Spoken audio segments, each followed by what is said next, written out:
Live from the WTXL studios, this is ABC 27's News at Noon.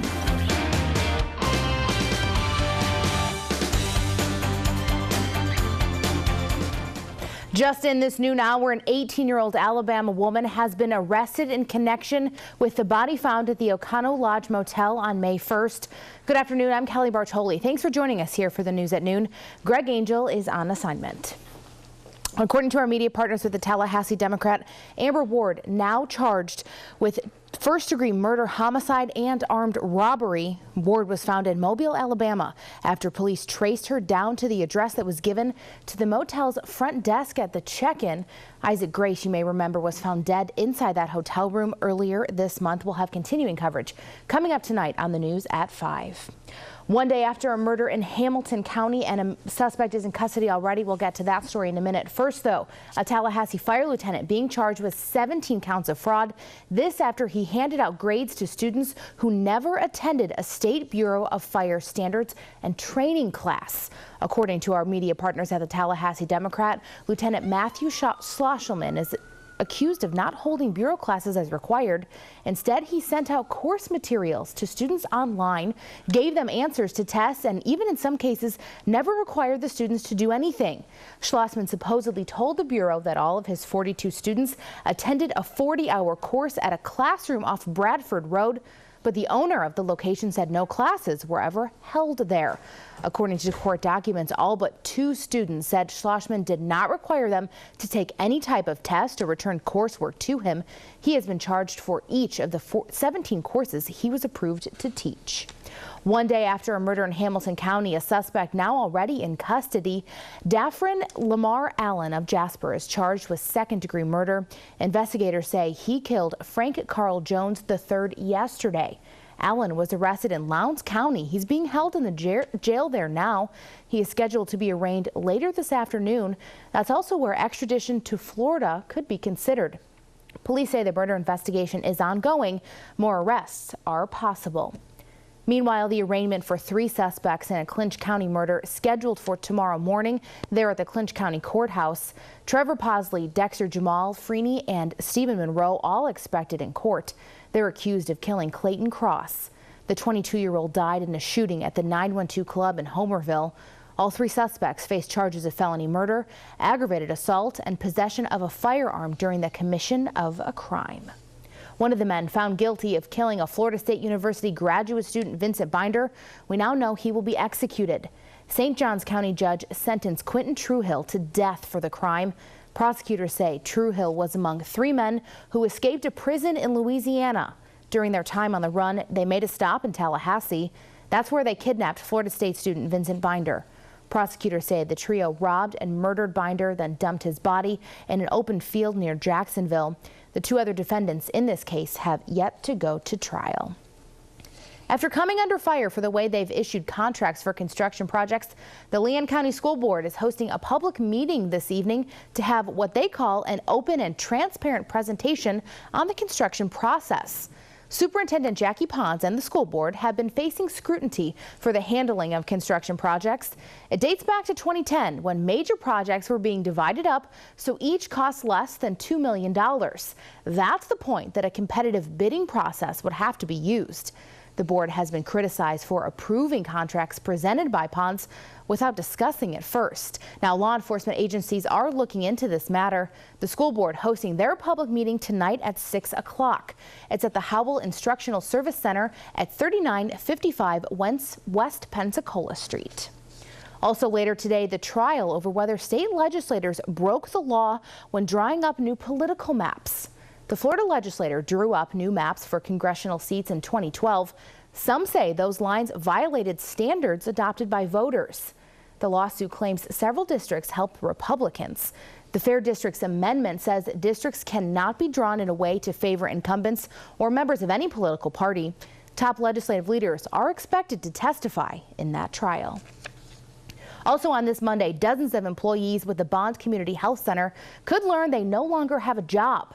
Clinic leaders are blaming the layoffs on reduced funding from Leon County. Due to these recent cuts and losses, the Bond Community Health Care Center must lay off up to 30 employees effective this week. The CEO of Bond says the patients will not suffer any compromise in the quality of health care.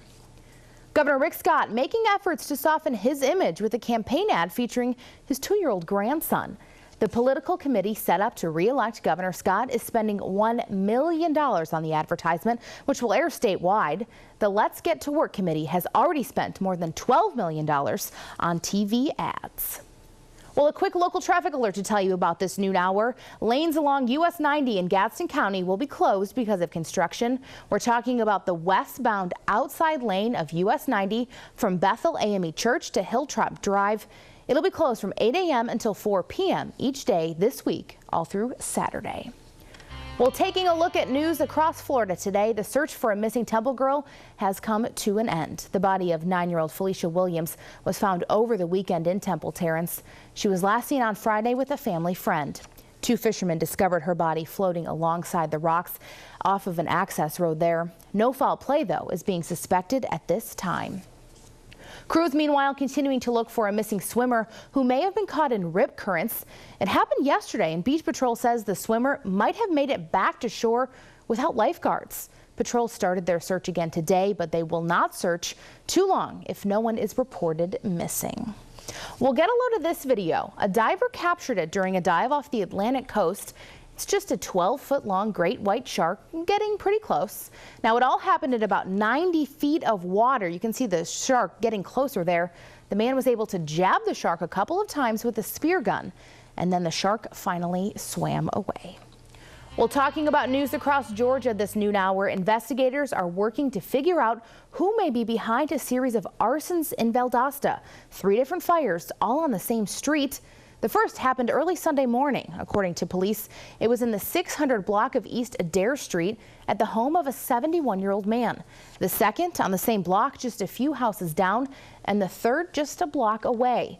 Police Chief Brian Childress says they were minor incidents and no one was hurt, but anyone with any information is asked to call the Valdosta Police Department.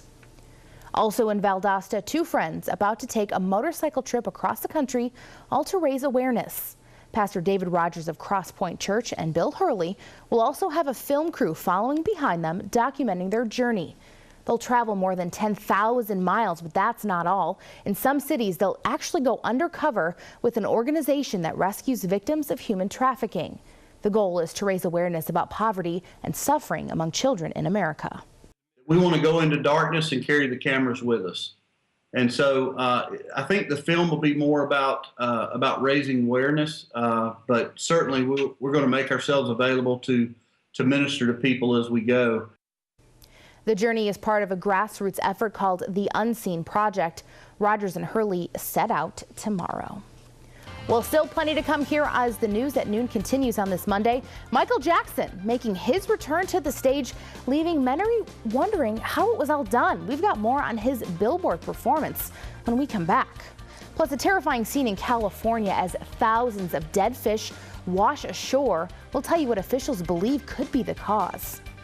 And some family members of those lost in the 9/11 terrorist attacks not too fond of the new museum that's getting ready to open up. Why they say it's a sign of greed. But first, we take a live look outside beautiful skies in downtown Tallahassee with our Naples Infinity Tower Cam. We've got your full forecast coming up.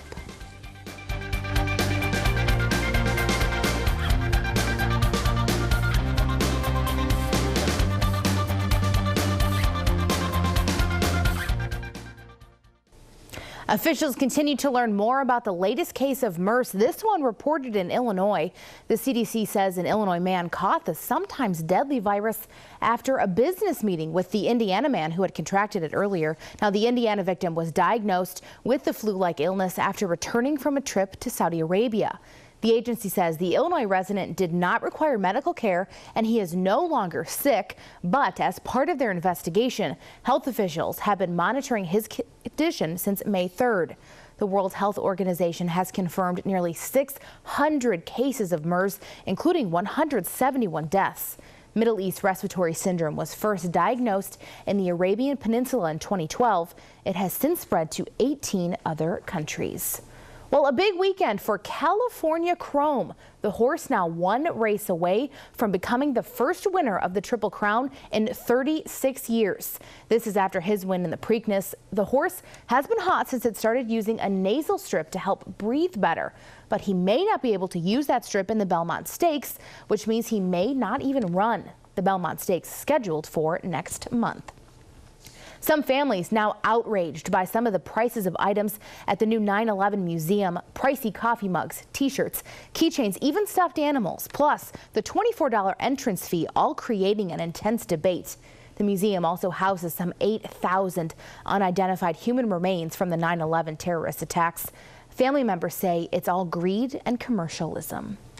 Covering your international news this Monday, thousands of Chinese citizens are fleeing the country after deadly attacks last week. 2 Chinese ships arrived at the coast of Vietnam today. One of those ships departed with almost 1,000 evacuees on board. Authorities say more than 3,000 citizens have already been evacuated. This is all after China's decision to move an oil rig into disputed waters of the South China Sea. Russian President Vladimir Putin has ordered troops near the border of Ukraine back to their bases. The troops were on a routine exercise that's now ended. Now, withdrawals have started, but it could take a while for them to actually finish. As of today, there's no substantial change in the number of troops along the border. 4 people have been arrested in connection with the Turkey mine fire. 301 miners were killed in that explosion. Soma Coal Mining Company's operating manager, 2 engineers, and the security chief all taken into custody yesterday. Officials believe they have recovered all the workers who died. They ended the search for victims on Saturday. Investigators, though, still working to determine the cause. In your money news today, AT&T has announced a deal to buy DirecTV. The boards of both companies met yesterday to come up with a plan for the purchase. The deal worth almost $50 billion. The combination of the 2 companies, if approved by regulators, will continue a wave of consolidation in the television and telecommunication industries. Comcast is currently awaiting regulatory approval for its plan to merge with Time Warner Cable. And SoftBank, the parent company of wireless provider Sprint, is trying to buy T-Mobile. Legal battles between Apple and Google now over. The 2 issued a statement saying all current lawsuits between them are dismissed. The fighting began 4 years ago when Google's Motorola sued Apple, claiming patent infringement. Since then, there were nearly 24 suits and countersuits. The 2 are planning to join forces in regards to patent reform. Well, get ready to pay even more to take your kids to the happiest place on earth. Disneyland once again raising ticket prices. It'll now cost visitors 10 and older $96 to enter both Disneyland Park or Disney California Adventure Park in Anaheim. Parking will cost $1 more too. It's the 4th increase in the past 4 years. Well, prepare yourself before you head to Google's homepage. You may end up hours there. The search giant has put up an interactive Google Doodle of a Rubik's Cube. It's all to celebrate the 40th anniversary of the 3D puzzle. The Rubik's Cube was invented in 1974 by Hungarian architect Erno Rubik. Now, according to the puzzle's website, there are 43 quintillion ways to scramble a Rubik's Cube. It took Rubik himself a month to solve his own puzzle. Well, coming up, things aren't looking too good out in California. In the midst of dealing with wildfires sparking all over the state, another big problem has washed ashore. What the new crisis involves when we return. Thousands of dead fish have washed ashore in California. They include anchovies, halibut, stingrays, sunfish, even an octopus. Residents say the stench from the dead fish was just overpowering. And this isn't the first time something like this has happened. Marine biologists say massive fish kills like this one happen occasionally. Rising temperatures create what's called an oxygen dead zone, where the warmer water just can't hold as much oxygen. Crews from the California Department of Fish and Wildlife were called in to clean up that mess. Well, here in the Sunshine State, we are talking about clean skies, clean beaches, good weather. We'll send things over to meteorologist Michelle Rotella for a check of our weekday forecast. Michelle.